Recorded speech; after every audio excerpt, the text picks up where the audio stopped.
South ఇండియాలోనే అతి తక్కువ ధరలకే రత్నాలను అందించే ఏకైక సంస్థ 6JVR.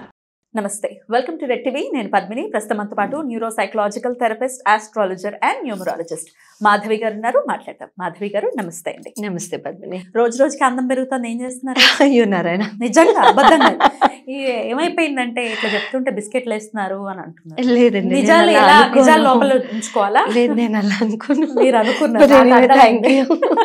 లైక్ వైజ్ అని అనాలనిపించింది అంతే. ఏం చేస్తున్నారు చెప్పండి? ఏం లేదు, మేకప్ వేసుకుంటున్నా. మీరు మేకప్ వేసుకోవట్లేదు. Same simple natural. రైట్. రకరకాల కాల్స్ మీకు అంటే మీతో మాట్లాడాలని చాలా మంది కోరుకుంటూ ఉన్నారు. ఎలా హ్యాండిల్ చేస్తున్నారు? అప్పుడప్పుడు స్విచ్ ఆఫ్ వస్తోంది మీ నంబర్ అని అంటున్నారు. సో ఏంటి, ఎలా హ్యాండిల్ చేస్తున్నారు? అంటే ఇప్పుడు ఒక టైమ్స్లో పెట్టుకుంటే మంచిది అని చెప్పేసి మనం అనుకున్నాము. సో బిట్వీన్ మార్నింగ్ 10 to 6 ఆ టైంలో కనుక కాల్ చేస్తే, ఒకవేళ నంబర్ స్విచ్ ఆఫ్ ఉంది అని అనుకుంటే నో ప్రాబ్లం, అది అలా వదిలేసేసేయండి. అప్పుడు మీకు కాన్సిక్యూటివ్ 3-4 days లోపే, కాన్సిక్యూటివ్ 3 days మాక్సిమం, ఆ టైం లోపే మీకు కాల్ వచ్చేస్తుంది తిరిగి. సో స్విచ్ ఆఫ్ లో ఉంది అంటే మీరు ఎవరిదో జాతకం చూస్తున్నారనో, కన్సల్టేషన్ లో ఉన్నారనో అర్థం. ఏదైనా ఫిజికల్ సెషన్ లో ఉన్నానో, లేకపోతే పబ్లిక్ సెషన్ లో ఉన్నానో అర్థం.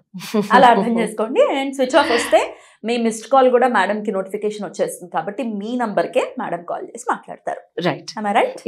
రైట్ అండి. Let's get in to the topic. Okay. So ఈ రోజు టాపిక్ ఏంటి అంటే, నేను అడగబోయే ప్రశ్న ఏంటి అంటే, ఇవాళ రేపు మనము ఈ జనరేషన్ చాలా ఫాస్ట్ జనరేషన్ అని వింటూ ఉన్నాం. యాక్చువల్గా ఎప్పటి జనరేషన్ అప్పటికి ఆ టైంకి తగ్గట్టుగా అది ఫాస్ట్ గానే కరెక్ట్. ఇది కరెక్ట్. 30 ఏళ్ల క్రితం కూడా వాళ్ళు అనుకునేవాళ్ళు, మా టైంలో ఇలా లేదమ్మా, లేదు. సో అది సర్వసాధారణం, ప్రతి వాళ్ళకి కొత్తదనం.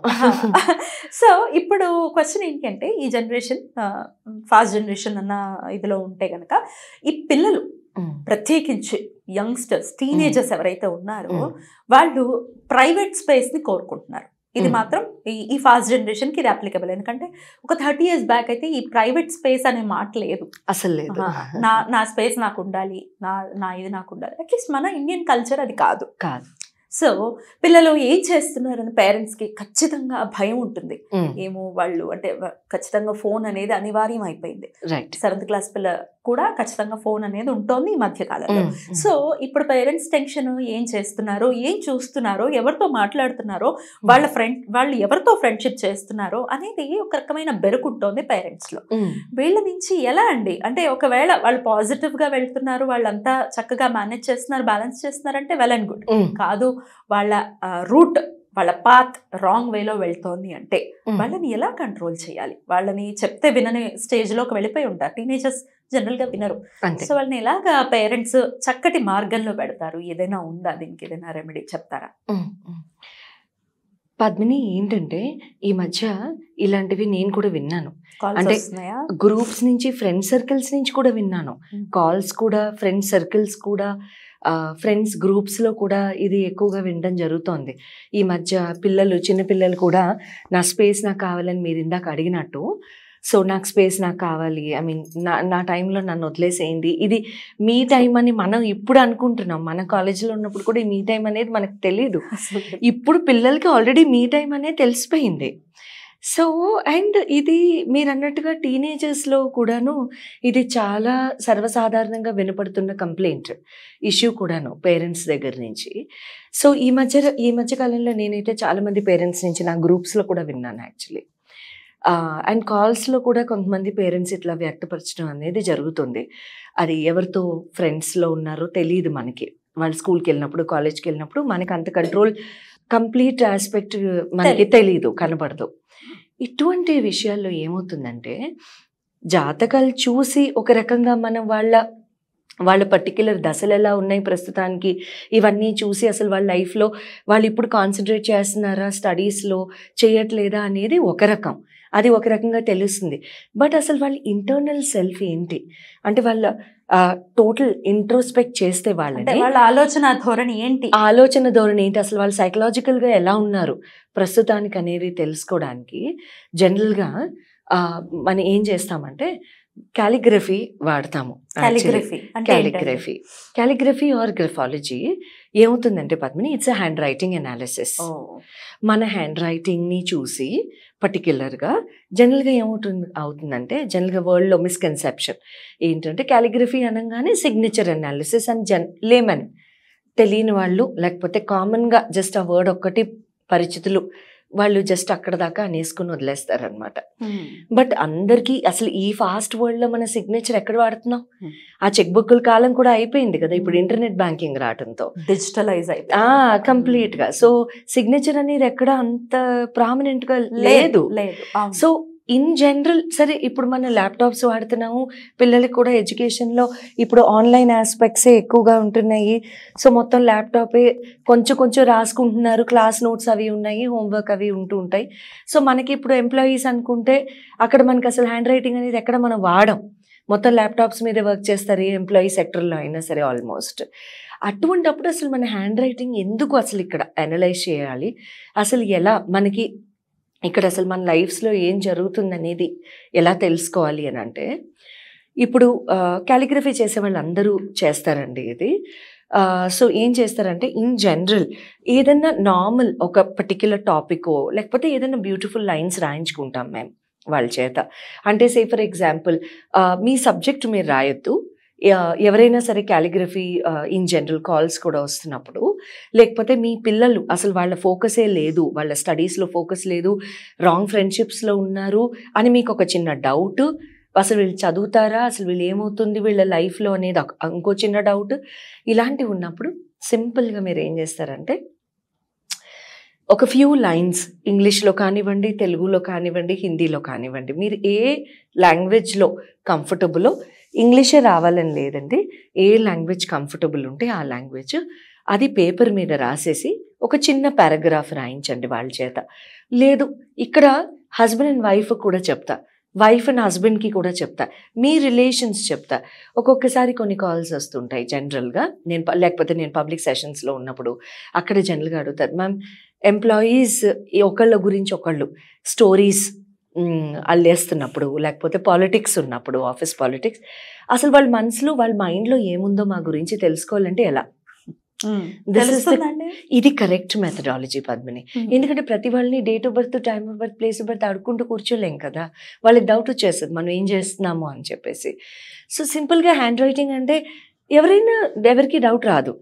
సో వాళ్ళ హ్యాండ్ రైటింగ్ ఎక్కడైనా చూసినప్పుడు గబక్కన ఒక ఫోటో తీసేస్తే, బట్ ఆఫ్ కోర్స్ సీక్రెటివ్గా తీయకండి, బట్ ఏదైనా ఉన్నప్పుడు భలే ఉందే మీ హ్యాండ్ రైటింగ్ అని కాంప్లిమెంట్ ఇచ్చి తీయండి, అవతల వాళ్ళకి డౌట్లు కూడా రావు అప్పుడు. సో చిన్న పారాగ్రాఫ్ ఏదైనా ఉంటే అది కనుక ఎనీ క్యాలిగ్రఫిస్ట్ ఇంక్లూడింగ్ మీ తీసుకున్నప్పుడు చాలా ఆస్పెక్ట్స్ అందులో జడ్జ్ చేస్తాము ఇన్ జనరల్. ఇప్పుడు నేను మీకు చెప్పాను, మీరు ఏ ఆస్పెక్ట్స్ నేను జడ్జ్ చేస్తాను అనేది నేను చెప్పను, ఎందుకంటే నేను చెప్తే మీరు ప్రాక్టీస్ చేసి మరి అలా రాసుకుని వచ్చేస్తారు. సో అది చేయను. సో చీటింగ్లో పని చేయవి, అది చీటింగ్స్ పని చేయవండి. సో మీ పిల్లలదైనా సరే సింపుల్గా వాళ్ళు ఎలా రాస్తారో అలా రాయండి.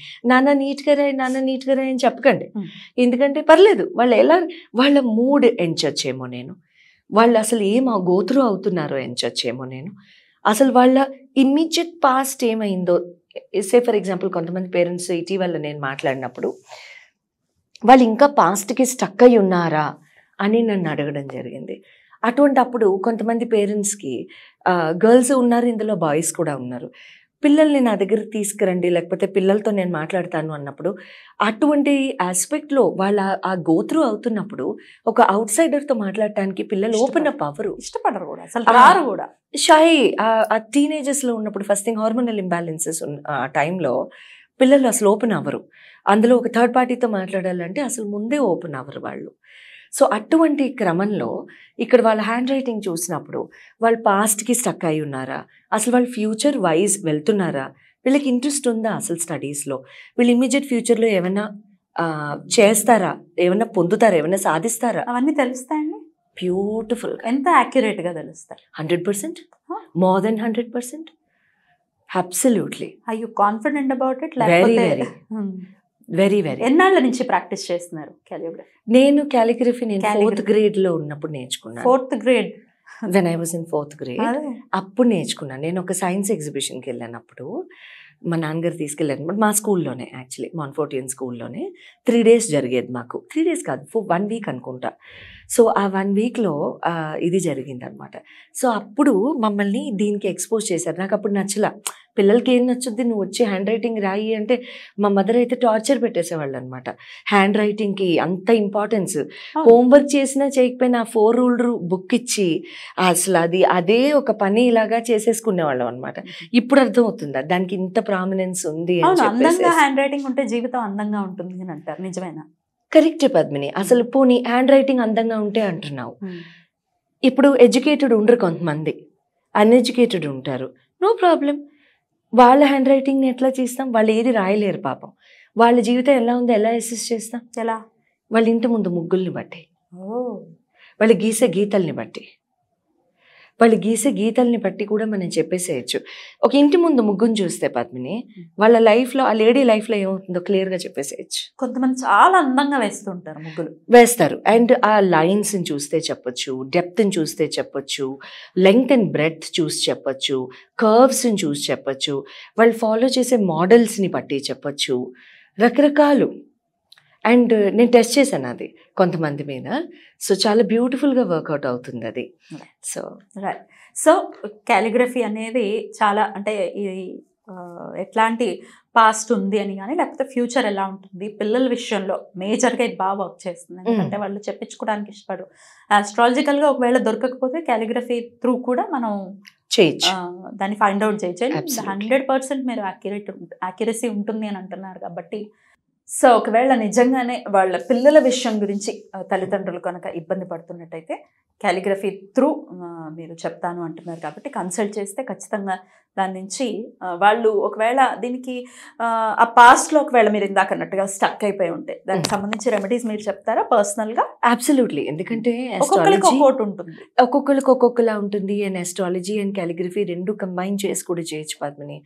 అండ్ దీనికి మళ్ళీ ఎక్సర్సైజెస్ ఇస్తాము, 21 days అని 40 days అని ఇస్తూ ఉంటాము. మరి వాళ్ళు చేస్తారా? పిల్లలు చేయొచ్చు. అంటే మెల్లిగా వాళ్ళకి అలవాటు చేసి, అది ఒక మెథడాలజీలో మనం వాళ్ళతో ఫ్రెండ్స్ అయ్యి, సో వాళ్ళతో మాట్లాడి మెల్లిగా ఇంకా వాళ్ళని మన రూట్లోకి తెచ్చుకొని చేస్తే పేరెంట్స్ కూడా ఎక్కువ ప్రెషర్ పెట్టద్దండి.